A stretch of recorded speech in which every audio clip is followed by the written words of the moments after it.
Have you ever started your day by saying, I am so stressed?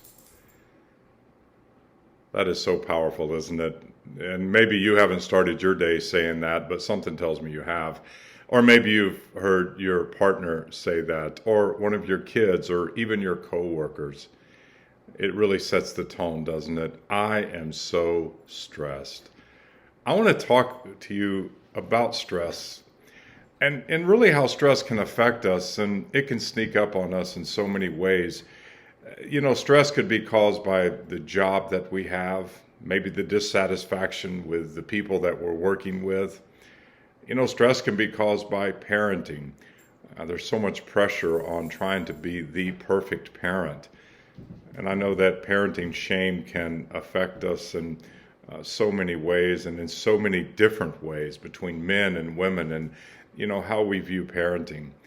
Stress can come up because we're having conflict with our partners, and it's been ongoing for weeks, maybe even months, and we just keep avoiding the issue. Let's not forget that stress can come if we're told by our doctor that we need to come back for another test, or potentially there's some diagnosis out there that we have to confront. Stress is always around, but it doesn't mean that all the stress that we experience in life is necessarily bad stress. I mean, stress provides a survival function for us. We are built to survive, and we have all the internal working parts to make that happen. And if an event were to happen to us in our lives, we want our stress system to kick into gear. These mild threats that we may experience in life causes that to happen, and that's what we call acute stress. I can give you a perfect example. I was out riding my bike some months ago, and I went by this one house that has this dog in our neighborhood that loves to lie in wait. Well, wouldn't you know it, by the time I made the round, the dog had jutted out into the street. And I can tell you, my pedaling increased, my stress response kicked in because that dog wasn't giving up and I wasn't giving up either. And I was thankful that my stress response was there for me to get out of that danger. You see, when we get stressed, there's something called adrenaline. It helps boost us. It helps reorient and redirect energy into our body. The next thing that comes is cortisol, and cortisol is used to tap into the fat, into the sugar, to elevate those levels to kind of determine the amount of fuel that we need in order to avoid what it is that's coming at us. Stress has a wonderful function in our life. How many of you remember in school maybe waiting till the last night to cram for that big test or to write that paper? You can bet stress was fueling your creativity. Why? Because we're focused. We do not want to let that threat consume us. But I'm going to have to shift gears here for a minute because, even though we deal with acute stress in life, like a driver trying to cut us off the road, or someone pulling out in front of us, or that rude person that we're dealing with at the store, the problem comes is when our stress takes on a chronic nature. And that chronic nature, just like it sounds, it's chronic. It's something that can repeat itself over and over and over again. It's like we get hung up in a feedback loop that is not healthy for us. See, on the one hand, stress is there to help us with our fight and flight system. It's there to help us survive. But when we get into a chronic state of stress, we're not thriving anymore, are we? And we know that the havoc that can wreak on our body over a period of time can be somewhat damaging to us. Not only to our organs, but just to the way that we're functioning on a daily basis. That's when we get into a feedback loop that is counterproductive, and the cortisol levels just continue over and over again. It's affecting our sleep, it's affecting our mood, it's affecting our interactions.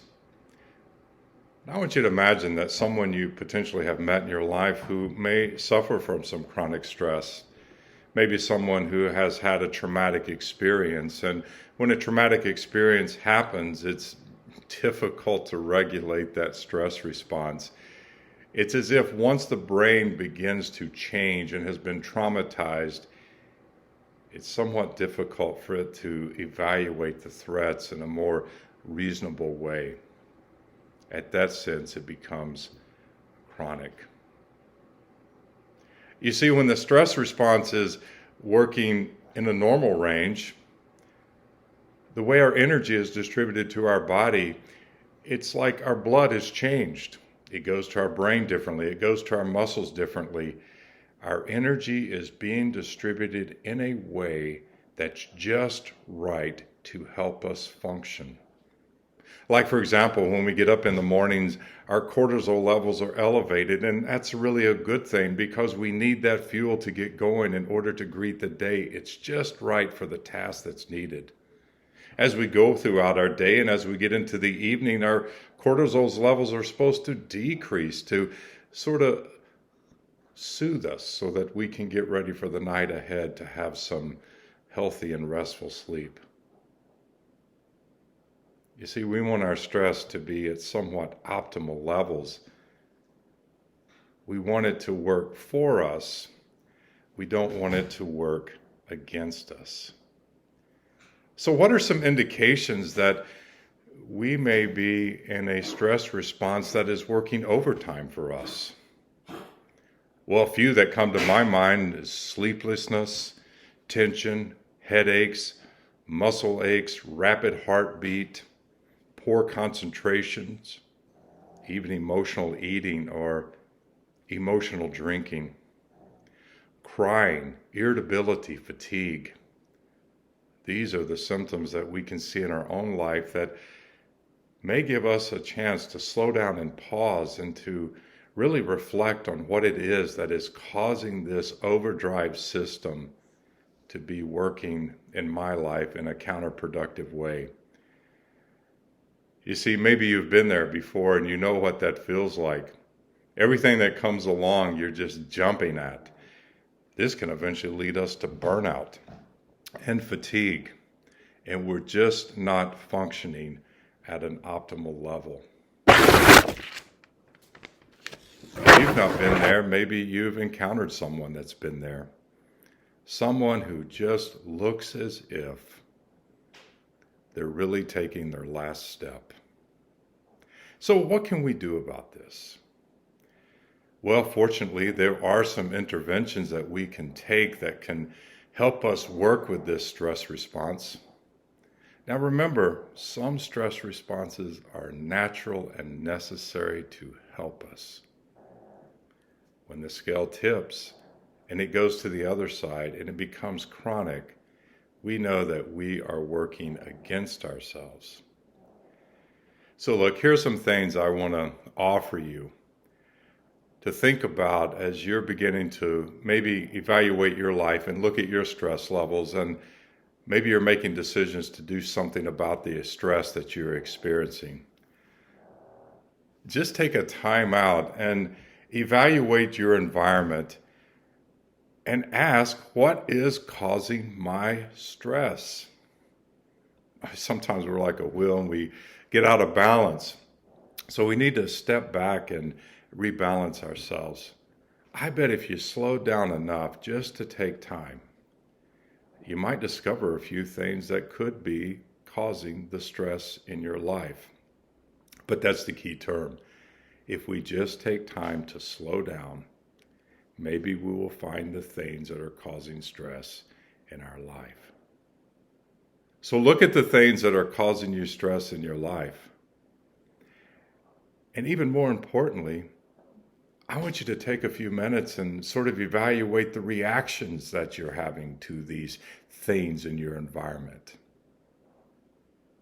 Now, most of us have blind spots, and it does sort of help to have someone else come partner beside us. And if you have someone in your life that you trust, check in with them and Ask them to give you some feedback on what they've noticed about some of the things that are causing stress in your life and how you're reacting to them.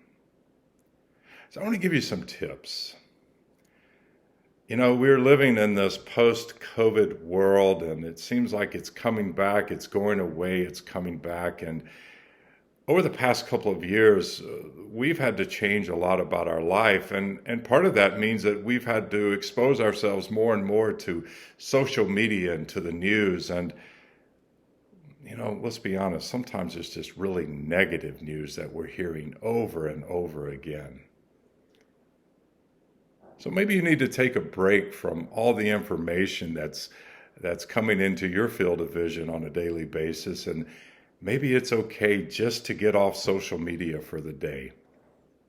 Maybe it's okay to get off for the weekend, or just disconnect from anything that could be a negative influence in your life.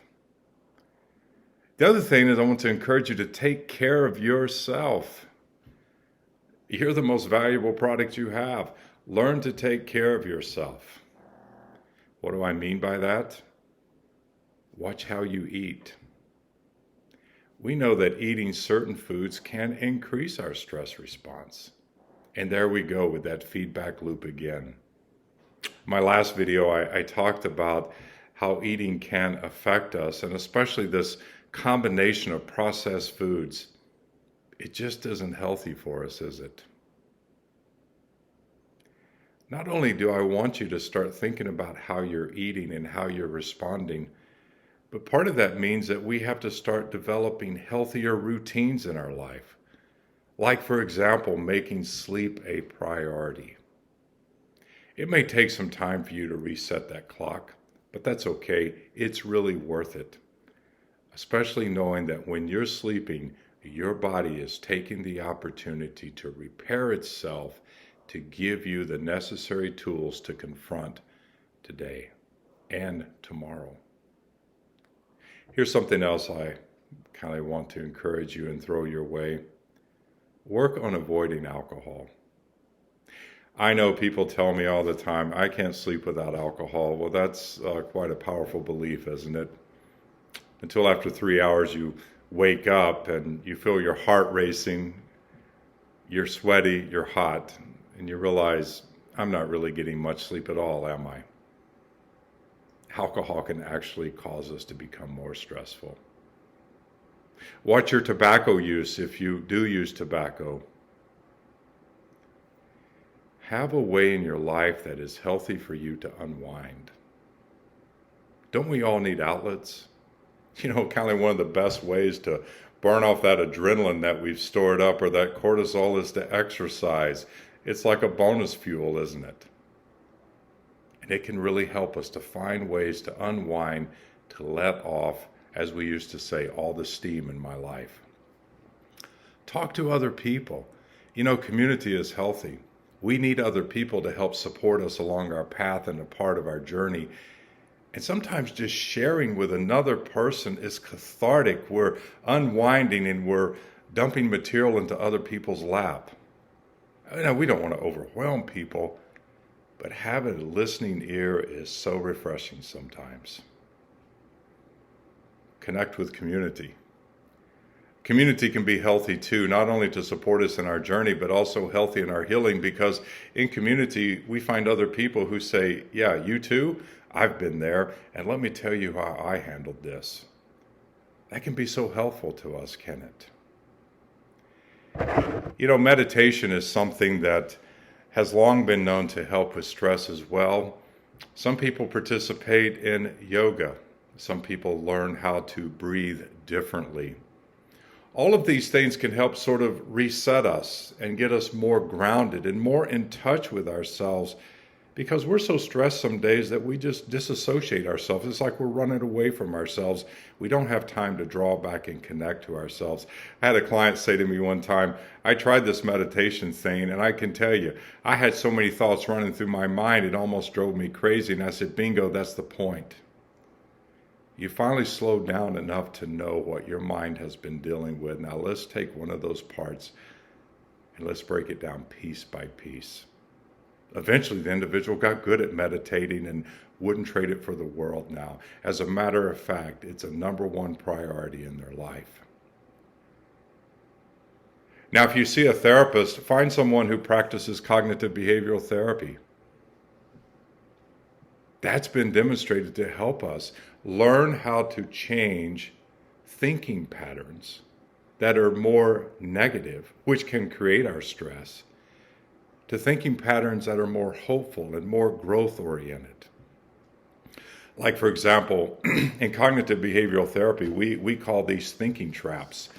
Let me share a couple of them with you and see if you resonate with any of these. And just imagine if you do and you think this over and over again, it becomes entrenched how stressful you can become. Have you ever fallen into the trap of all or nothing thinking? Things are either good or they're bad. There is no middle ground. Or have you ever fallen into the trap of always focusing on the negative filter, always waiting for the next shoe to drop? You're looking at things in life that are negative, that are scary, that are unfair, instead of possibly taking the time to reframe them and look at them from another angle. Or how about overgeneralizations? We paint these broad strokes without really stopping to understand the nuances, because life is really just not that simple, isn't it? Or personalization. Everything that's said is landing squarely on me. My friend looked at me in an odd way. I must have made them mad. Or perfectionism. What about setting unrealistic expectations for yourself because somewhere along the line you got the idea that you couldn't disappoint anyone? Mind reading. Oh, that's a tough one, isn't it?